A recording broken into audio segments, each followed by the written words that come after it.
देखिए photo electric effect वाला जो टॉपिक चल रहा था, इसमें अब हम बात करते हैं प्रकाश धारा में परिवर्तन। प्रकाश धारा में जो परिवर्तन होता है उसको कई तरीके से हमें समझना होगा, और उसके लिए मैं जो बता रहा था आपको कि भाई दो फिगर की हमें जरूरत पड़ेगी, वो दोनों फिगर हमारे सामने होने चाहिए और फिर हम उसको वेरिएशन को समझेंगे। तो पहला फिगर क्या है? पहला फिगर तो यह कि ये कोई मेटल सरफेस है या मेटल ब्लॉक है और इसके ऊपर लाइट आ रही है।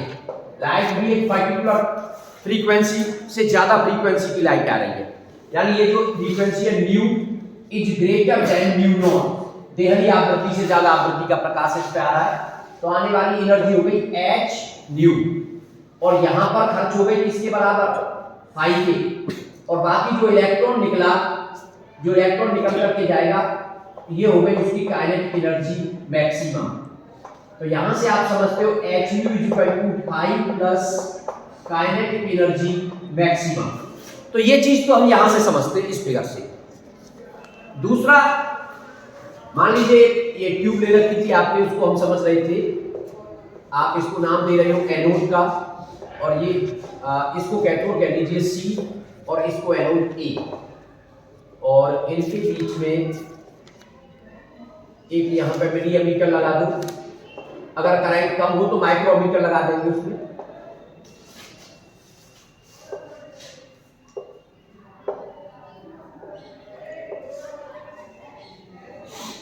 ये आपने एक बैटरी लगा रखी है, बैटरी मान लीजिए आप उसको प्लस पे रखना चाहते हो तो ये इधर माइनस ले लेगा,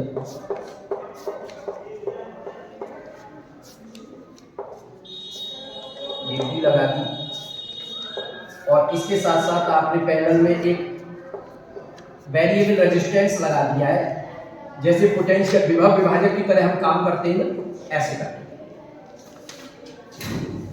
अब एक तार को इसको मान लो आपने यहां से जोड़ दिया, इसको थोड़ा सा और ऐसे दिखा देते हैं इस साइड से, और किनारे पे ले लीजिए, कोई प्रॉब्लम नहीं है। तो इसको और आगे बढ़ा करके ऐसे ये इधर से जोड़ दिया, और दूसरा इस वाले से लेकर के आपने इसको ऐसे करके मान लीजिए इसको थोड़ा सा इधर रखें और उसको वेरिएबल पे रख लीजिए, ये ऐसे हो गया।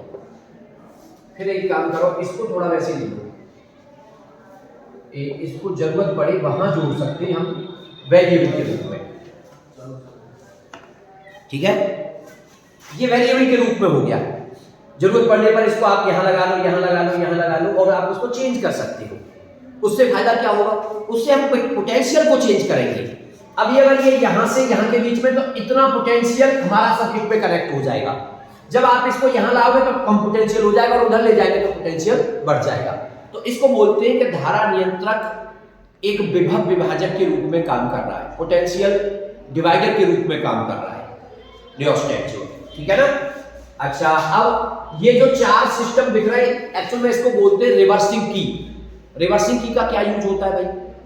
रिवर्सिंग की का यूज होता है कि अभी हम इसको प्लस पे रखना चाह रहे थे और इसको माइनस पे, और अगले क्षण अगर हम उसको प्लस पे और माइनस पे करें तो रिवर्सिंग की से बस उसको घुमा दिया जाए और वो अपने आप चेंज हो जाए। तो फिलहाल आपने क्या कर रखा है, इस वाले को इससे कनेक्ट कर दिया और इसको इससे कनेक्ट कर दिया। तो ये देख रहे हैं, ये तो माइनस से जुड़ गया, ये माइनस है और इधर प्लस है, और ये वाला प्लस से कनेक्ट हो गया इसके थ्रू। यहां पर एक विंडो लगी हुई है, और विंडो में से होकर के लाइट आती है इस पर, और कैथोड के ऊपर लाइट गिरती है, और इससे इलेक्ट्रॉन निकल करके आगे बढ़ते हैं। इस तरीके से ये इलेक्ट्रॉन एनोड पर पहुंच रहे हैं और सर्किट में विद्युत धारा प्रवाहित हो रही है।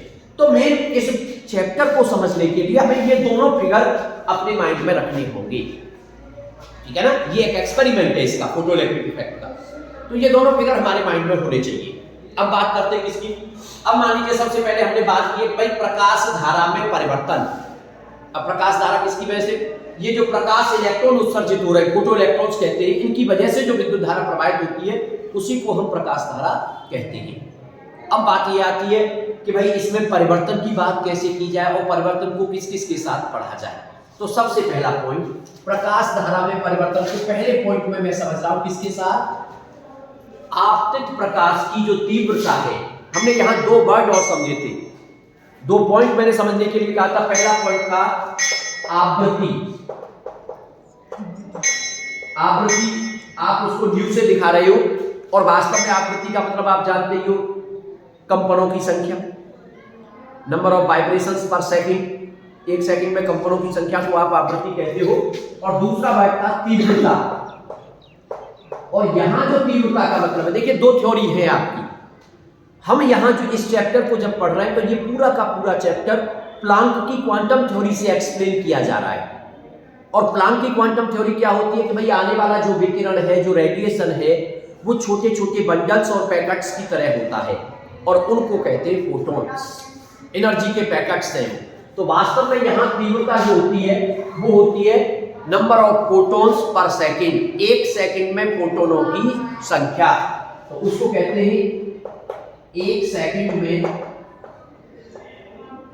आने वाले फोटोनों की संख्या, फोटोन की संख्या, ये तीव्रता होती है, एक सेकंड में फोटोनों की संख्या। तो दोनों चीजों को माइंड में रखकर के हमें स्टडी करनी पड़ेगी। चलिए अब पहला पॉइंट हम लेते हैं, भाई प्रकाश धारा में परिवर्तन की बात कर रहे हैं, और धारा में जो परिवर्तन हो रहा है उसको भी किसके साथ पढ़ रहे हैं? तीव्रता के साथ। तीव्रता के साथ परिवर्तन की बात कर रहे हो आप। तो पहला पॉइंट तीव्रता के साथ, यानी प्रकाश की जो तीव्रता है उसके साथ हम परिवर्तन की बात कर रहे हैं। तो देखिए ध्यान दीजिए, ये जो घटना होती है, ये एक फोटोन एक इलेक्ट्रॉन, ऐसे करके समझ सकते हो, वन फोटोन वन इलेक्ट्रॉन, एक फोटोन एक इलेक्ट्रॉन, एक इलेक्ट्रॉन, ये घटना है। इसका मतलब एक फोटोन अपनी टोटल एनर्जी एक इलेक्ट्रॉन को देगा। इसका मतलब क्या हुआ कि एक फोटोन के आने से एक इलेक्ट्रॉन निकलेगा, दो फोटोन के आने से दो इलेक्ट्रॉन निकलेंगे, 10 फोटोन के आने से 10 इलेक्ट्रॉन निकलेंगे। इसका मतलब आने वाले फोटोनों की संख्या इज डायरेक्टली प्रोपोर्शनल टू निकलने वाले इलेक्ट्रॉनों की संख्या। हालांकि बराबर नहीं होती है ये कभी भी, क्योंकि जो आने वाले फोटोन होते हैं उनमें से कुछ फोटोन वैसे ही खर्च हो जाते हैं, उनकी एनर्जी इलेक्ट्रॉनों को नहीं मिल पाती। लेकिन फिर भी प्रोपोर्शनल वर्ड यूज कर सकते हो कि ज्यादा फोटोन आएंगे तो ज्यादा इलेक्ट्रॉन निकलेंगे, और एक फोटोन अपनी एनर्जी, टोटल एनर्जी एक ही इलेक्ट्रॉन को देगा। कभी भी ऐसा नहीं हो सकता कि एक फोटोन की एनर्जी 4 इलेक्ट्रॉनों में बच जाए, ऐसा कभी नहीं होगा। यानी आने वाले फोटोनों की संख्या से निकलने वाले इलेक्ट्रॉनों की संख्या कभी भी ज्यादा नहीं हो सकती, बराबर हो सकती है, कम हो सकती है, नॉर्मली कम होती है। ठीक है, इसका मतलब क्या हुआ भाई, अब जैसे यहां से प्रकाश आएगा, ये लाइट आ रही है, जैसा यहां से प्रकाश आ रहा है, एक पर्टिकुलर फ्रीक्वेंसी से ज्यादा फ्रीक्वेंसी का प्रकाश आ रहा है, और प्रकाश आएगा तो कैथोड से क्या निकलने लगेंगे? इलेक्ट्रॉन निकलने लगेंगे, और इलेक्ट्रॉन निकलेंगे तो प्लेन ए पे पहुंचेंगे, करंट की वैल्यू बढ़ने लगेगी। इसका मतलब करंट किस पर डिपेंड कर रही है? निकलने वाले इलेक्ट्रॉनों की संख्या पर। और निकलने वाले इलेक्ट्रॉन किस पर डिपेंड कर रहे हैं? आने वाले प्रकाश यानी फोटोनों की संख्या पे। और फोटोनों को ही आप क्या कहते हो? उसकी तीव्रता। तो अब अगर ग्राफ खींचते हो आप, एक तरफ तो आप लेके चल रहे हो तीव्रता, मान लीजिए इधर तो ले रहे हो आप फोटो करंट, प्रकाश धारा, और दूसरी तरफ ले रहे हो प्रकाश की तीव्रता। तो वास्तव में जो ग्राफ होगा वो इस तरीके से स्ट्रेट लाइन आ जाएगा। क्यों आ गया स्ट्रेट लाइन? क्योंकि जैसे जैसे आप नंबर ऑफ फोटोस यानी प्रकाश की तीव्रता को बढ़ाते जाओगे, निकलने वाले इलेक्ट्रॉनों की संख्या बढ़ती चली जाएगी, और जब निकलने वाले इलेक्ट्रॉनों की संख्या बढ़ेगी तो हमारी जो सर्किट है उसमें विद्युत धारा का मान बढ़ता चला जाएगा। कुल मिलाकर के आप प्रकाश धारा और तीव्रता के बीच में ग्राफ खींचोगे तो वो ग्राफ इस तरीके से एक स्ट्रेट लाइन आपको प्राप्त हो जाएगा। अब इसके बाद क्या होता है? अब की बार हम कुछ थोड़ा अलग समझना चाहते हैं। अब की बार हम प्रकाश धारा में परिवर्तन की बात कर रहे हैं, लेकिन किसके साथ? सेकंड पॉइंट में आप ले रहे हो, मान लीजिए हम विभवांतर के साथ बात कर रहे हैं, पोटेंशियल डिफरेंस के साथ देखना चाहते हैं। ये जो बैटरी लगा रखी है इसके विभवांतर के साथ हम बात करना चाहते हैं। ठीक है, तो अब हम लेके चलते हैं प्रकाश धारा में परिवर्तन किसके साथ? विभवांतर के साथ।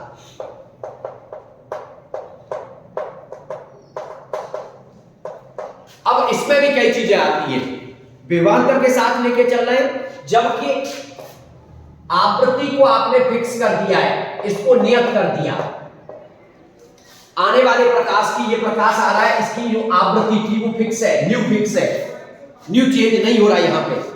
और तीव्रता भिन्न भिन्न है, तीव्रता अलग अलग नहीं रही, भिन्न भिन्न लेकर के आप उसको टॉपिक को समझना चाहते हो। यानी ग्राफ जो हम खींचना चाहते हैं वो ग्राफ हम खींच रहे हैं। इधर ले रहे हो आप प्रकाश धारा, धारा के लिए मैंने यहां आई का यूज नहीं किया, क्योंकि हम यहां आई का यूज किसके लिए करते हैं, तीव्रता के लिए। तो प्रकाश धारा हो गई और इस पर हो गया विभवांतर भी, ये विभवांतर हो गया। अब लेकिन जो ग्राफ खींचा गया है वो न्यू को फिक्स कर दिया, आने वाला प्रकाश फिक्स है और ग्राफ आई के अलग अलग मानों के लिए खींचा जाएगा। मान लीजिए पहले हमारे आने वाले प्रकाश की तीव्रता है I1, I1 तीव्रता है, इसका मतलब I1 ऐसे मान लो, सपोज करो 100 फोटोन आ रहे हैं और 100 फोटोन आ रहे हैं तो इससे इलेक्ट्रॉन निकल रहे हैं, तो 100 से ज्यादा इलेक्ट्रॉन नहीं निकलेंगे बल्कि 100 से कम इलेक्ट्रॉन निकलेंगे। अब वो इलेक्ट्रॉन निकल करके चल रहे हैं, ये चीज मैंने पिछले वीडियो में क्लियर की थी। निकलने वाले इलेक्ट्रॉनों की जो गतिज ऊर्जा होती है वो सबकी एक जैसी नहीं होती, किसी की कम होती है, किसी की ज्यादा होती है। क्यों? क्योंकि कोई तो सरफेस से बाहर से निकलता है, कोई अंदर से निकल करके आता है। अंदर से आएगा, उसको अंदर से बाहर तक आने में कुछ कॉलिजन के अगेंस्ट में एनर्जी लॉस कर देगा, इसलिए उसकी ऊर्जा कम हो जाएगी, और जो सरफेस से जाएगा उसकी ऊर्जा अधिकतम होती है। तो कुल मिलाकर के यहां से इलेक्ट्रॉन चलेंगे। तो अब जैसे तीव्रता आपने I1 ले लिया, I1 की वैल्यू मान लो 100 है, इसका मतलब 100 फोटोनों ने 100 इलेक्ट्रॉन निकाल दिए, तो वो इलेक्ट्रॉन निकलना शुरू हो गए, प्लेट ए पे पहुंचना शुरू हो गए। लेकिन उसमें से कुछ इलेक्ट्रॉन रास्ते में रुक जाएंगे क्योंकि उनकी गतिज ऊर्जा कम होगी, और कुछ वहां पहुंचेंगे क्योंकि उनकी गतिज ऊर्जा ज्यादा होगी। अब अगर आप ग्राफ खींचे, अब आप क्या बढ़ाना चाहते हो, V का मतलब आप इसके पोटेंशियल को बढ़ा रहे हो, प्लेट ए के पोटेंशियल को। इसका ए का पोटेंशियल, ए को आपने पॉजिटिव पे रखा है और सी को नेगेटिव पे, तो प्लेट ए के पॉजिटिव पोटेंशियल को बढ़ा रहे हो आप। इसका मतलब अब ये उन इलेक्ट्रॉनों को खींचने लगेगा, भाई इलेक्ट्रॉन नेगेटिव चार्ज और प्लेट ए पे पॉजिटिव चार्ज, तो उन इलेक्ट्रॉनों को खींचने लगेगा जो रास्ते में ही दम तोड़ रहे थे पहले, जो पहले प्लेट ए तक नहीं पहुंच पा रहे थे, वो इलेक्ट्रॉनों को खींचेगा। मतलब क्या हुआ? मतलब ये हुआ जैसे जैसे V बढ़ेगा, आने वाले इलेक्ट्रॉनों की संख्या क्या होती जाएगी, बढ़ती जाएगी, और इलेक्ट्रॉनों की संख्या बढ़ती जाएगी तो विद्युत धारा का मान, प्रकाश धारा का मान बढ़ता चला जाएगा।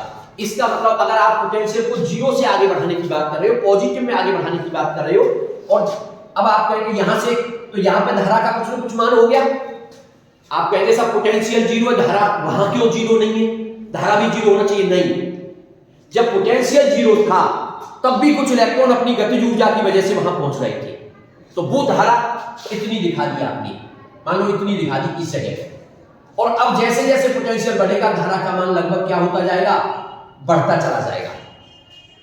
लेकिन एक स्थिति ऐसी आएगी कि धारा सैचुरेट हो जाएगी। क्यों हो जाएगी सैचुरेट? क्योंकि तीव्रता थी आपकी, मान लीजिए I1 की वैल्यू 100, और 100 फोटोनों से 100 इलेक्ट्रॉन निकल रही थी, लेकिन शुरुआत में केवल 50 इलेक्ट्रॉन पहुंच रहे थे, 50 रास्ते में दम तोड़ रहे थे।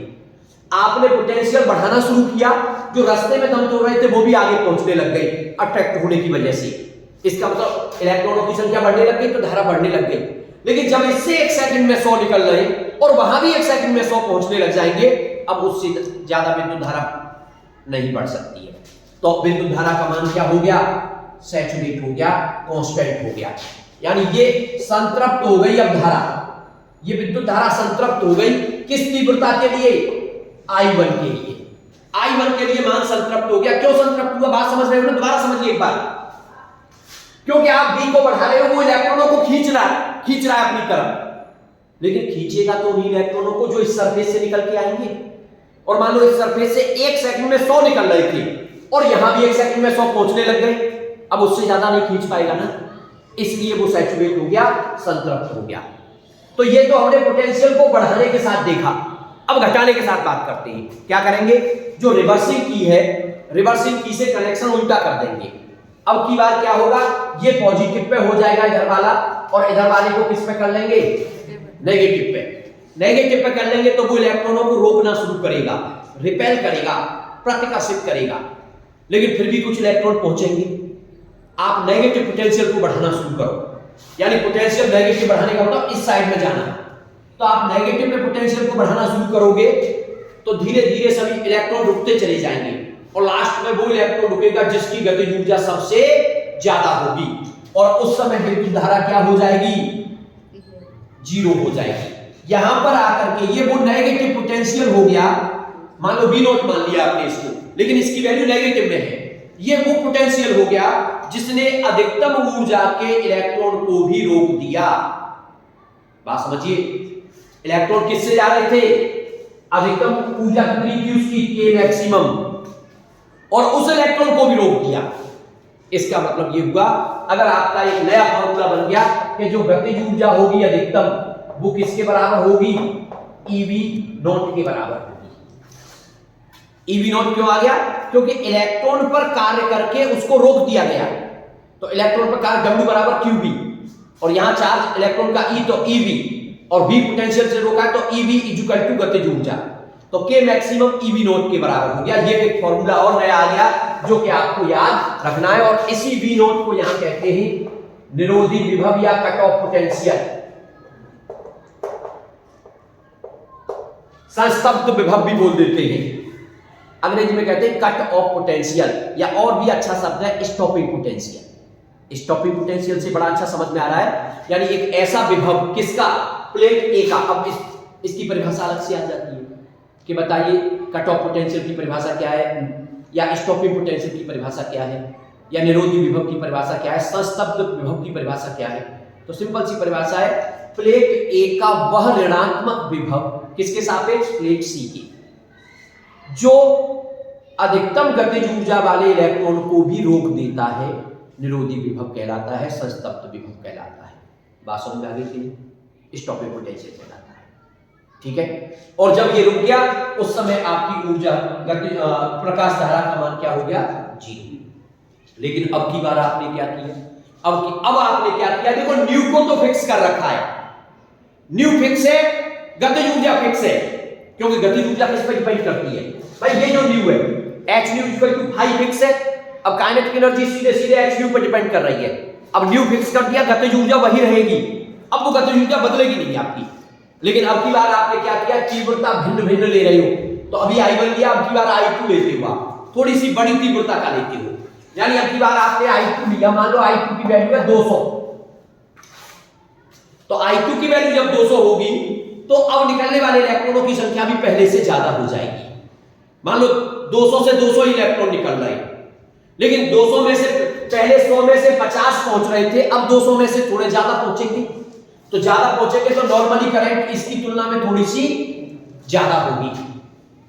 लेकिन अब फिर से हम इसके पॉजिटिव पोटेंशियल को बढ़ाना शुरू करेंगे, तो पॉजिटिव पोटेंशियल बढ़ाना शुरू करेंगे तो पहुंचने वाले इलेक्ट्रॉनों की संख्या भी बढ़ना शुरू हो जाएगी, तो करंट का मान थोड़ा सा बढ़ता चला जाएगा। लेकिन फिर से वही हो जाएगा कि 1 सेकंड में 200 निकल रहे थे और 200 वहां पहुंचने लग जाएंगे, तो फिर से वो भी क्या हो जाएगी, कांस्टेंट, यानी I2 के लिए फिर से संतृप्त हो गई, सैचुरेट हो गई। क्लियर। अब आप उसको नेगेटिव कर देते हो, नेगेटिव कर देते हो तो रोकना शुरू करेगा, लेकिन रोकना शुरू होगा तो दोबारा से जाकर के ये वहीं पर जीरो हो जाएगा जहां पर पहले जीरो हो रहा था। क्यों, क्योंकि गतिज ऊर्जा, अधिकतम गतिज ऊर्जा डिपेंड कर रही है इस न्यू पे। गतिज ऊर्जा तीव्रता पर डिपेंड नहीं करती है, इस न्यू पे डिपेंड कर रही है, और न्यू को आपने पहले से क्या कर रखा है, फिक्स। इसका मतलब गतिज ऊर्जा तो निरोधी विभव का मान उतना ही हो जाएगा जितना पहले था।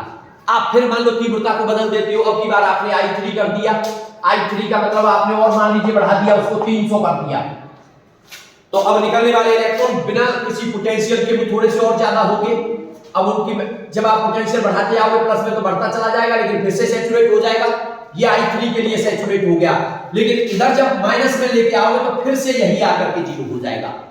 तो क्यों जीरो हो गया इस पे, क्योंकि यहां आपने आवृत्ति को नहीं बदला, आवृत्ति को आपने कांस्टेंट रखा, और गतिज ऊर्जा आवृत्ति पे डिपेंड करती है।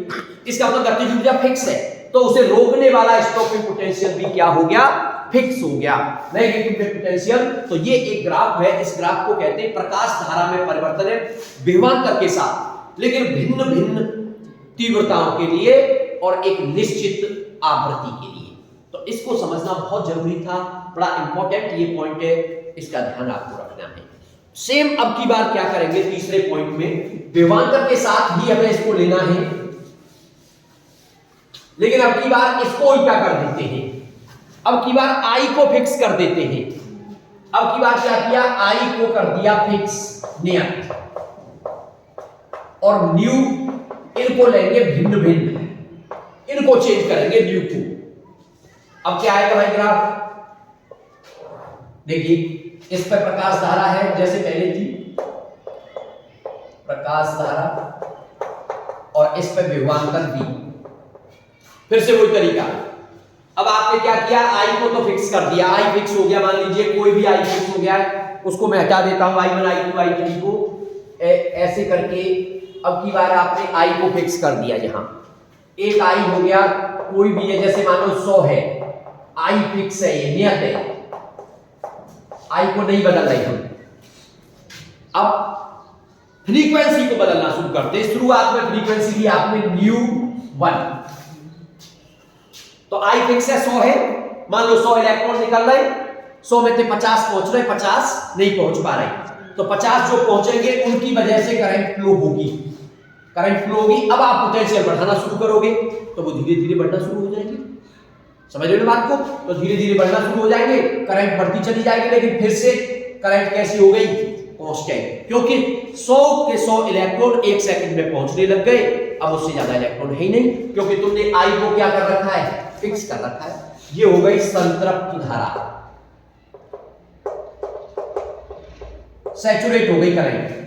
किसके लिए, फ्रीक्वेंसी कितनी ली है, न्यू 1। अब न्यू 1 के लिए हो गई, ठीक है साहब। अब पोटेंशियल को माइनस में किया आपने, इसके पोटेंशियल को माइनस में करोगे तो धीरे धीरे इलेक्ट्रॉन रुकना शुरू हो जाएंगे, और माइनस में पोटेंशियल को बढ़ाओगे तो धीरे धीरे इलेक्ट्रॉनों की संख्या कम होती चली जाएगी, और लास्ट में इलेक्ट्रॉन क्या हो जाएंगे जाकर के, इलेक्ट्रॉन जीरो। अब कोई इलेक्ट्रॉन नहीं पहुंच रहा है तो करंट जीरो हो गई, और जिस पोटेंशियल पे करंट जीरो होगी उसको कहते हो आप स्टॉपिंग पोटेंशियल। मान लो पहली वाली फ्रीक्वेंसी के लिए न्यू नॉट 1 आ गया, ठीक है। अब आपने क्या किया, अब आपने फ्रीक्वेंसी को चेंज कर दिया, फ्रीक्वेंसी को आपने न्यू 1 की बजाय अब की बार न्यू 2 कर दिया। फ्रीक्वेंसी बदल देने से, अगर आप इस फ्रीक्वेंसी को बदल दोगे तो गतिज ऊर्जा बदल गई, गतिज ऊर्जा अधिकतम वाली बदल गई, अधिकतम वाली गतिज ऊर्जा बदलेगी। पहले तो इधर ध्यान दो, इलेक्ट्रॉनों में कोई परिवर्तन नहीं हुआ है, लेकिन गतिज ऊर्जा बढ़ गई है, इसलिए कुछ इलेक्ट्रॉन थोड़ा सा ज्यादा पहुंचेंगे अपने आप, लेकिन बाद में जब पोटेंशियल बढ़ाओगे तो धीरे धीरे बढ़ेंगे, लेकिन वो आकर के इसी जगह पे सैचुरेट हो जाएगा। क्यों हो गया, क्योंकि तीव्रता वही है, 100 ही इलेक्ट्रॉन निकल रहे, उससे ज्यादा इलेक्ट्रॉन नहीं निकल रहे, चाहे पोटेंशियल को कितना भी बढ़ा लो। अब आप इसको पीछे की तरफ नेगेटिव में करोगे, जब नेगेटिव में करोगे तो पहले वाले की फ्रीक्वेंसी कम थी तो उसकी गतिज ऊर्जा कम थी, अब फ्रीक्वेंसी को बढ़ा दिया तो गतिज ऊर्जा बढ़ गई, और उसे रोकने के लिए, गतिज ऊर्जा जब बढ़ गई तो रोकने के लिए स्टॉपिंग पोटेंशियल भी अब क्या चाहिए, ज्यादा चाहिए। इसका मतलब अब ये यहां आकर के नहीं जीरो होगा, बल्कि थोड़ा सा आगे आकर के जीरो होगा, उसको नाम ले देंगे V02। यानी ये हमारा न्यू 1 फ्रीक्वेंसी के लिए था, और ये वाला जो है न्यू 2 फ्रीक्वेंसी के लिए है। ऐसे ही अब की बात तुम न्यू 3 कर दोगे, न्यू 3 कर दोगे, काइनेटिक एनर्जी फिर और बढ़ जाएगी, तो थोड़ा सा इलेक्ट्रॉन और बढ़ेंगे, लेकिन वहीं जाकर के सैचुरेट होंगे जहां पर, क्योंकि इलेक्ट्रॉनों की संख्या तो फिक्स वही रहनी है, और जब आप इधर आकर के माइनस में लाओगे तो फिर और आगे जाकर के जीरो होगा, क्योंकि काइनेटिक एनर्जी और बढ़ गई है, तो रोकने के लिए स्टॉपिंग पोटेंशियल और भी ज्यादा चाहिए। ये आपका हो गया V03 और ये न्यू 3। तो आपको यहां ये भी ध्यान देना है कि ऊपर वाला यानी न्यू 3 यहां बड़ा है, न्यू 2 उससे छोटा, और उससे बड़ा न्यू, ऐसे करके न्यू 3 सबसे बड़ा है और न्यू 1 इसमें सबसे छोटा है। तो इस तरीके से आप इस ग्राफ को समझ सकते हो। इसके अलावा देखिए कभी कभी ग्राफ पूछा जाता है निरोधी विभव के और आवृत्ति के बीच में, कभी कभी ग्राफ पूछा जाता है गतिज ऊर्जा और आवृत्ति के बीच में, तो उसको भी हमें यही साथ ही साथ समझ लेना है। देखिए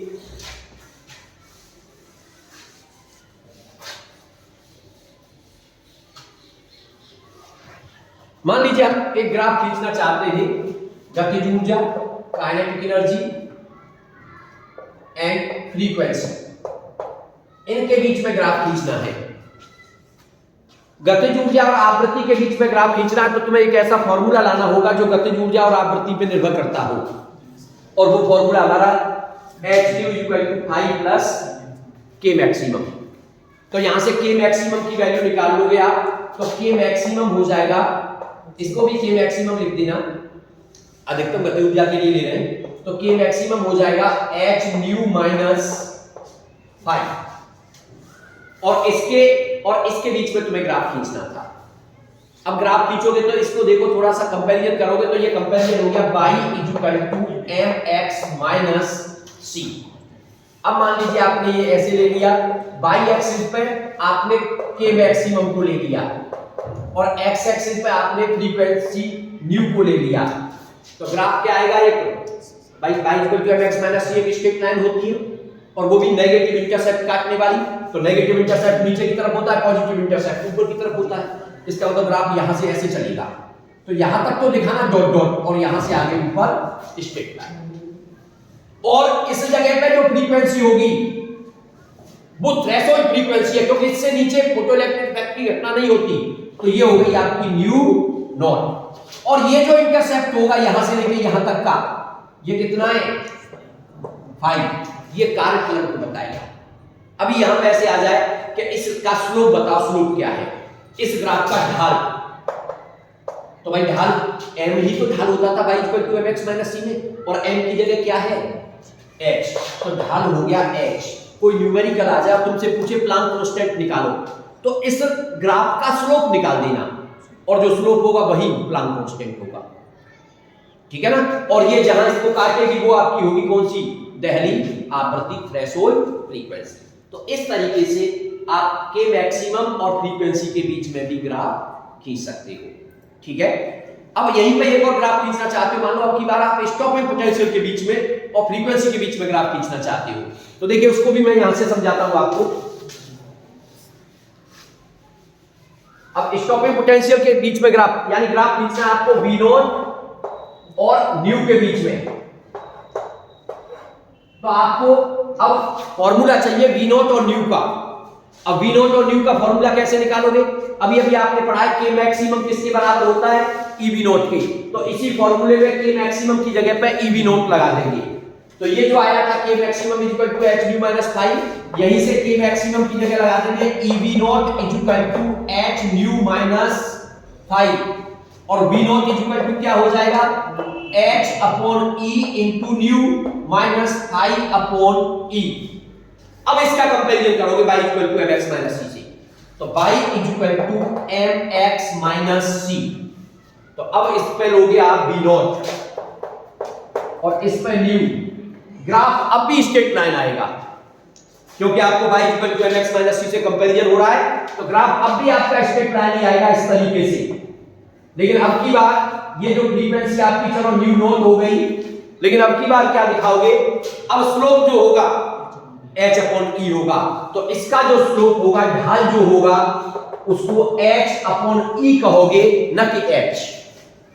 अगर प्लांक कांस्टेंट पूछे कभी, तो ढाल बराबर, ढाल की जो वैल्यू हो हमारे पास, उसको h/e के बराबर रखिए और फिर h निकाल देंगे हम, ठीक है। अच्छा, दूसरा y एक्सिस पे जो इंटरसेप्ट है अब की बार π/e, यानी ये वाली जो दूरी होगी, ये वाली, उसको आप π/e कहोगे, और ये नेगेटिव में है। तो इस तरीके से आप ग्राफ शो कर सकते हो। कई ग्राफ मैंने आज की वीडियो में आपको बता दिए, और अक्सर ग्राफों पे कोई ना कोई क्वेश्चन बन जाता है, इसलिए थोड़ा सा हमें इसको समझना होगा।